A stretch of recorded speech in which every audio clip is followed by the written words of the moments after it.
We have with us. All right. Hi, I'm Douglas Macgregor, CEO for Our Country, Our Choice. We have with us one of our fan favorites, if you will, and that's Dane Wigington.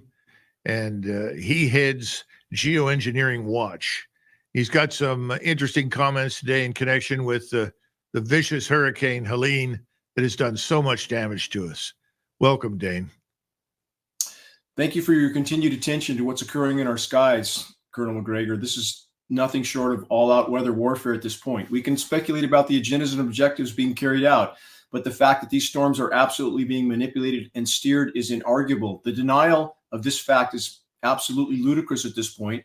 We know the U.S. military and others around the globe, but U.S. military has been engaged in these operations since 1947, Project Cirrus. How far have they come since that point? So the cyclones are being kept weakened over water with manipulation of atmospheric pressure zones. And once they're near enough to the land-based network of frequency transmitters, the NEXRAD network, they are steered. And that steering is incredibly inarguable if we look at the animation of the frequency transmissions and their interaction with the storm, in this case, Hurricane Helene. We recorded that, and that video, if we can roll that now, the interaction is absolutely inarguable. Good.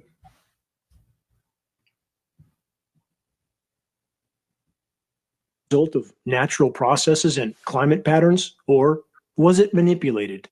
The circular blue flashes seen in this video are frequency transmissions from the NEXRAD network of transmitter installations. All available science evidence makes clear that atmospheric frequency transmissions can and do have a repelling effect on air masses, especially if and when the air masses have been seeded with electrically conductive nanoparticles. The brighter the blue flash from a frequency transmission installation, the more pronounced and powerful the repelling effect on any air mass or storm in the vicinity will be. Where there are no blue flashes, there is no transmission, thus no repelling effect, thus no resistance for a migrating storm. Translation: a migrating storm will be hindered from moving toward frequency transmissions and will easily migrate in a direction with no transmissions. So again, I ask, was Hurricane Helene's path and behavior just an act of nature, or was it engineered? You decide. Well, Dane, the question here is, how does this hurricane's path differ from others that we've seen? I've already had a lot of people call me from the Asheville area, talk specifically about the horrendous damage, and many of them pointed out that that is not Hurricane Alley per se. It's not an area that normally attracts storms. Can you help us understand this? Well, the bottom line is it was directed there, as the transmission recordings clearly show. They kept that moisture corralled there to deluge in the same location. So again, these are patented technologies. The patent he is referring to, publicly available. And the fact that we have the entire so-called meteorological community denying that this is going on to protect their paychecks and pensions is absolutely criminal at this point. We know we have private defense contractors that are neck deep in the patents that manipulate these storms, Raytheon, Lockheed Martin. We know those two in particular do the weather modeling for the nation's weathermen, National Weather Service and NOAA. Again, both agencies have an illegal federal gag order on them. So at this point, this is an emperor has no clothes moment. That's the best description I can give for something that is so blatantly obvious and inarguable at this point. And the fact that, again, the so-called science community is denying this manipulation is criminal. It's absolutely criminal, Colonel Macgregor. Why do you think the Asheville area in particular turned out to be a target? Does it have anything to do with the mining operations there for lithium or quartz? Is that just coincidental? I'm just curious. Again, people in Asheville are asking these questions. They're trying to find a rationale for why they ended up being in the middle of this. Well, certainly it's hard to call anything a coincidence at this point, isn't it? I mean, we have so many agendas and objectives being carried out with every action of the military industrial complex and the money printer bankers that fund them and control them ultimately. And we have a cyclonic rotation like this that does that kind of decimation inland. And yet we have in the record warm Gulf of Mexico, nothing develops, nothing spins or damages the oil infrastructure there. Why is that? We see those. Any rotation that comes anywhere near the oil infrastructure is immediately broken up. Yet we have this type of scenario happening inland. So again, once you interfere with the climate system, the entire system becomes derailed. And we have a global network interfering with the system. We have documents at geoengineeringwatch.org, some hundreds of pages long, some nearly 1,000 pages long, documenting the international cooperation in these programs, even between otherwise adversarial nations. So again, they will try to hide and deny these programs until the last possible hour, Colonel Macgregor, because if the public realizes the entire weather system has been derailed and is being manipulated, and no weather cataclysm can then be said to be natural, which means that you can't deny the connection of climate engineering for any event anywhere, the liability issue is incalculable. And so again, even this one issue that just happened in the Carolinas, how could you possibly even calculate the liability issue there when hundreds of people are still missing? I believe 100 already officially declared dead, but 100 still missing. If this issue is brought out into the open, the fur is going to fly, Colonel Macgregor. If you can do so, could you tell us about some of your recent discussions, conversations, briefings that you've had with political leaders from the states in question that have asked you what you think? First of all, what did they specifically ask you, if you could tell us, and how did they respond to your answers? Yes, Colonel Macgregor, I had an hour conference call yesterday with the representatives and senators from the Carolinas, and we presented the data to them to answer their questions about how this manipulation occurs. They realized this was not a natural event. They are trying to digest the fact that their states were literally under assault from weather modification operations that are clearly connected with DoD operations, and we can speculate again on the agendas and objectives being carried out, but the fact that the storm was manipulated is absolutely inarguable. We know that technology to stop these rotations from even occurring has existed for decades with the manipulation of atmospheric pressure zones. HAARP in Alaska is one example many people are familiar with. That's an ionosphere heater. That's a weapon of mass destruction, period. It can cause an electrical chain reaction in the ionosphere, which heats it to extraordinarily high temperatures, which causes the atmosphere to bulge up and down. The downward push creates a high pressure dome that can steer the jet stream. And the same type of manipulation can create low pressure zones. And when they have this type of power over the climate system, they can make or break these storms anytime they want. And again, what we see now is storms kept weaker as they're over the ocean because they're harder to steer until they reach the land-based network of transmitters. And then we have, Colonel Macgregor, rapid intensification. You've heard that term probably a lot lately, because that's how they manipulate these storms. And again, we have Acapulco, lame example of rapid intensification, an insignificant low pressure system developed into the strongest Cat 5 hurricane to ever hit that part of the world in less than 24 hours, laid waste to Acapulco. And by the way, Hurricane John, which just hit Acapulco again as Hurricane Helen was wreaking havoc in the Carolinas, not many people know that. So Acapulco just got dealt another blow. So again, how many agendas and objectives are being carried out when we know they can manipulate these storms and we know they can make or break them anytime they want? And again, I bring up the oil infrastructure in the Gulf of Mexico that seems to magically miss any sort of damaging storm again and again and again, while the storms wreak havoc inland and on shorelines. It's not a coincidence. They have that much sway over the storms. Well, when you highlighted these anomalies to the audience of political leaders, representatives and so forth, how did they react? Did they react, with a degree of serious skepticism, or did they take you seriously? They're in shock. They're in shock. Because when you realize that you're literally at war with those who control the federal government, how does one digest that? And when we go all the way back to, again, as I've referenced many times, 1962, 62 years ago, Lyndon Johnson, President Johnson, then stating we had the power to control the world's cloud layer, and he who controls the weather controls the world. We're seeing this happen all over the globe.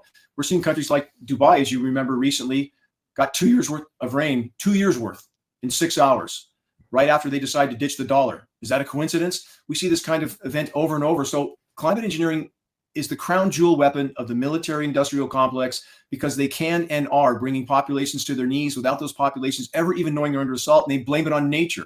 That's why this is such a coveted weapon, and they're not about to give it up, even though it's destroying the ozone layer, contaminating the entire planet. Every breath we take is contaminated with climate engineering fallout. Part of that is nanoplastics. Anyone who looks, I challenge your listeners to look, nanoplastic contamination, human organs. We know it's showing up in the brain, all of our organs. And we know there's decomposing plastics in the environment. We're not denying that. But when you have this type of ubiquitous contamination of nanoplastics that appears to be a manufactured particle, that's not just decomposing plastics. So again, this assault is not just environmental. It's a contamination of virtually the entire planet and all of us. Well, you paint a very grim and frightening picture, and I'm sure that's necessary to get people's attention. Now that you have people's attention and you're talking to an audience inside Our Country, Our Choice, but also this will eventually go out to others. What do you want American citizens to do who are listening to you right now? What do you recommend that they do? I'm asking them to behave as if they're fighting for their lives, because they are. And I can't take the long way around the barn with this. Too many people want to pretend there's some happy ending if we just take a few meager steps in a particular direction or post something on a blog somewhere. We have to absolutely bring this issue out into the full light of day. That's the only chance we have of stopping it from the inside out, so that those participating, and this is so very key, our military brothers and sisters and defense industry families and participants there, so that they understand that they're participating in their own near-term demise. We have to push this issue out into the full light of day, Colonel Macgregor. And this issue is connected to so many other lethal immediate threats. For example, the disintegrating ozone layer, and we are getting UVC on the surface now. That's the last spectrum of UV radiation before X-ray. Climate engineering is the core causal factor, not just the sprayed particulates, which cause an oxidative effect on the ozone layer, disintegrating it, but the frequency transmissions that are being used, just like you saw with Hurricane Helene, all of this destroying the ozone layer. Now we're susceptible to a CME, a coronal mass ejection, because we don't have the atmospheric protection. Not only is it frying plants, foliage, insects, plankton, but we're susceptible to a large coronal mass ejection, which would shut down grid power around the globe, which would cause nuclear power plants to not be able to cool themselves. And now we have Fukushima times 100 or 200. So from every conceivable direction, what's happening in our skies holds all of our futures in the near-term balance. Well, soldiers, sailors, airmen, and Marines know from experience, it's one thing to ask questions and urge action, but it's another to put yourself at severe risk. And unfortunately for them, those of us in uniform right now, they're going to look at this and they're going to say, well, it makes sense to me, but what kind of response am I going to elicit from the chain of command? And historically, the chain of command usually answers, shut up, get back to work. There's not a problem. If there is, we'll let you know. So what about the rest of us, those of us who are not in the active military? What do you want them to do? Can they write congressmen, contact congressmen, senators? How do you want them to go forward with this? Yes, to start spot fires of awareness. And we have tried to provide those tools at geoengineeringwatch.org.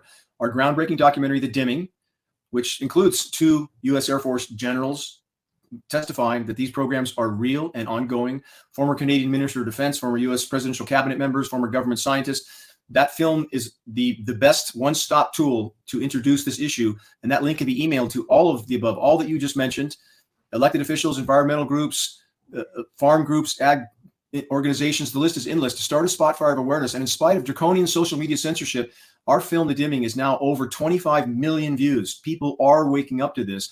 And again, our printed materials help as well. We pass those on, by the way, for less than our cost of producing and shipping.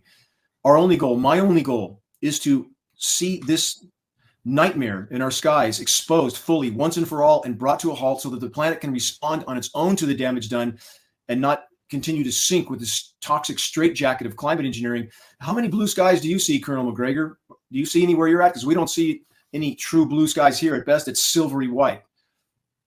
Well, I see some blue skies occasionally, but admittedly, lately we haven't had much. But that I attribute to the rain. Look, this strikes me as an issue that should spread like wildfire on this new platform, social media platform that we have been urging our members to join, called Republic, because Republic is designed under no circumstances to be censored or canceled. In other words, it is a true free speech platform. And if you pay to be on it, then you're free to explore, to speak, to write, to display whatever you think is important for your community. And this is the kind of thing that really needs to reach people at the lowest level in every community, because that's where the change has to come from. Those are the people that can hold people accountable that are either appointed or elected to office. So I hope people will do that, and we'll make that information available to them after this video. And I hope that we get all of the material that you've been discussing on that platform. It's very important. Dane, thank you so much for being with us today. Continue to have God's blessing in the work that you're doing and be successful in the future. Thank you.